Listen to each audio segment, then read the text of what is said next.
I am just watching the conclusion of Thursday Night Football, where the Minnesota Vikings got a taste of that old Detroit Lions medicine, man. A missed face mask in the end zone that instead of a 15-yard penalty resulting in a first down, it wound up being a safety as a face mask was completely missed by the refs in that game, which led to the game essentially being over and the Minnesota Vikings falling by a score of 30-20 is what I assume the final score is going to be, as they drop their second in a row after starting 5-0. Now, the Minnesota Vikings, the last time they started 5-0, they wind up 8-8 and missing the playoffs. I want to say back in 2015-ish, somewhere around there.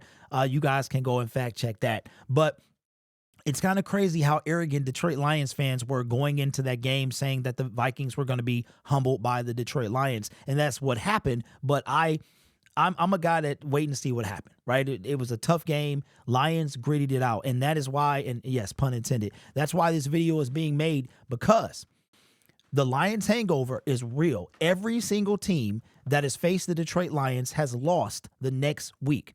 Now, we will talk about one team a little later in this video. Now, let's check this out. Here was the week 1 opponents for the Detroit Lions. The week 1 opponent was the Los Angeles Rams. We beat them in week 1. All right. This is what happened to them in week 2. They got absolutely decimated by the Arizona Cardinals. Go back to the Detroit Lions. Tampa Bay, we lost that game. What happens to Tampa Bay the next week? The Tampa Bay Buccaneers, they wind up losing to the Denver Broncos. So that's 2-0 when it comes to the Lions hangover. The Lions hangover is 5-0. In week 3, we played the Arizona Cardinals. We beat them. What happened in week 4 with the Arizona Cardinals? They wind up getting drubbed by the Washington Commanders in week 4. Go to week 5. The Detroit Lions here, we played the Seattle Seahawks. What happened to the Seattle Seahawks in the week after that? I had it pulled up, and now it is not there. Arizona, Minnesota, I skipped the team. So let's duplicate this real quick, and then let's bring up the Seattle Seahawks. What happened to the Seattle Seahawks? As we look at their entire schedule here, the very next week, they wind up losing to the New York Giants, and actually losing. They had it the worst. They lost to us, and they really, really had a hangover. They lost 3 in a row, finally getting back in the win column against the Atlanta Falcons. And finally, the Minnesota Vikings today, as you see, this is still, we're going to refresh this here. And the 5th opponent and it still hasn't updated yet, but it will be a score of, it's going to be 20-30. The Rams are going to win that game. It hasn't gone final yet, but that will be the score. Now, this has happened before in the NFL. I want to say like a couple years ago, the 49ers or something like that. But when you play the Detroit Lions, it takes a lot out of you. It really, really does. Now, we have the Dallas Cowboys coming up. They had a bye week, and now they play coming out of their bye week. The last opponent they had was the Detroit Lions, which beat them. So I believe that even if the Dallas Cowboys win that game, the streak still continues, because so far it has been the teams that have played the Detroit Lions the next week have lost. If the Dallas Cowboys lose their game against the San Francisco 49ers, it will be the teams that play the Detroit Lions the next game have lost. So I think either way, the streak stays alive for the Detroit Lions. But it really got me thinking about the potential that we have this year. Last year, you're going to hear me say this until probably all the time, but once we win a Super Bowl, or at least make our Super Bowl, I think we got to win it. Once we win our Super Bowl, then this probably will go away. And that is that the Detroit Lions, to me, were an edge rusher, a quality edge rusher, not a Bruce Irvin, away from their first Super Bowl appearance. And I think we get there, we win. That's what I think. But since the 2022 season, the Minnesota Vikings just lost 2 in a row. 2 in a row. Since the 2022 NFL season, the Detroit Lions have not lost 2 in a row. I'm going to show you the last time the Detroit Lions lost 2 in a row. It just really tells you, that's why I brought up a pass rusher. This team is definitely built and has been building the right way. Now it's time to go all the way.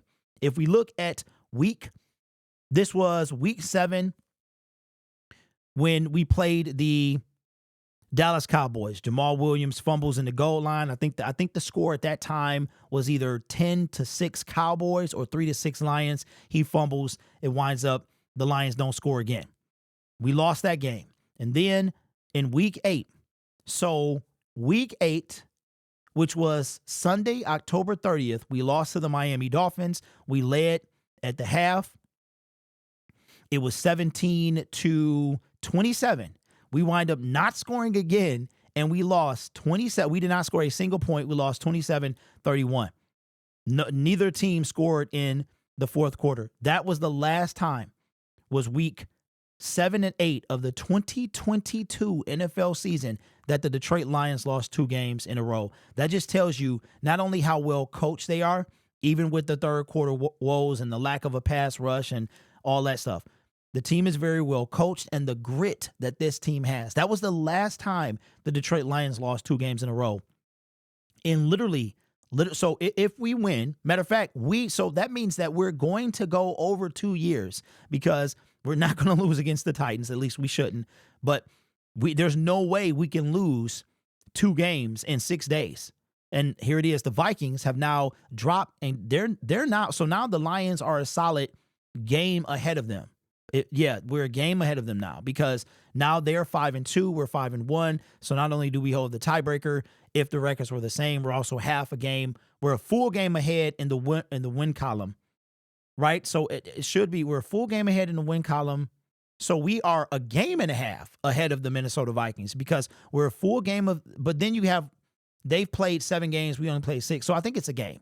I think it's a weird kind of combination of things. But needless to say, the Lions hangover is real. So let's just kind of, and the Titans, I mean, we are favored to beat them by almost 2 touchdowns. We should beat them. This is very similar to that Carolina game last season. We should beat them, and we'll see what happens to them. But wouldn't it be crazy? We beat the Titans, and then they break the streak the next week. That would be crazy. But anyway, the Minnesota Vikings fall.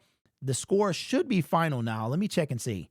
Because I started this, the Rams had just recovered the onside pooch kick, and it is not final on ESPN. They are probably a little bit behind, but the Lions hangover is real. Our team has definitely been built the right way. It's also been maintained the right way. Now it's time for Brad Holmes. It's time to go all the way. It was built the right way, maintained the right way. Now it's time to go all the way. Don't steal that. That's me. Trademark me. I'll be dropping bars, bro. Anyway, it is time to go to bed, man. Lions securely in first place, even though they were heading into this game. That's now 2 dropped by the Minnesota Vikings. And now here's the better question. If you're a Vikings fan and you are thinking, are you getting nervous because of what happened the last time you guys started 5-0? But I think that we can call it a day on not only Matthew Stafford to the Vikings. I wouldn't be surprised if they push that thing. I wouldn't be surprised, man. Stafford turned the ball over. Sam Darnold didn't, I believe, and they wind up getting the W. So I don't know. Rams moved to 3-4. They got like a mini bye week. Both teams do. Rams coming off a 2-game win streak. Maybe Cooper Kupp stays. Maybe Stafford stays. Maybe they go on a run. I don't think you trade Cooper Kupp and you keep Stafford. It just doesn't make any sense. So I think you can just shut the door on those. But the Minnesota Vikings are the team that I'm more concerned with, and they have now dropped 2 in a row. Let me know your thoughts down in the comments below. Also, consider subscribing to the YouTube channel as well. On a push to get to 24K. We're right at 23.9, and I'm trying to get to 25K by the trade deadline. So you can help me do that. This channel is brought to you by viewers, subscribers, and members just like you. You can be anywhere else on YouTube, but you choose to rock with me. You guys are awesome. Take care of yourself and each other. And as always, go Lions.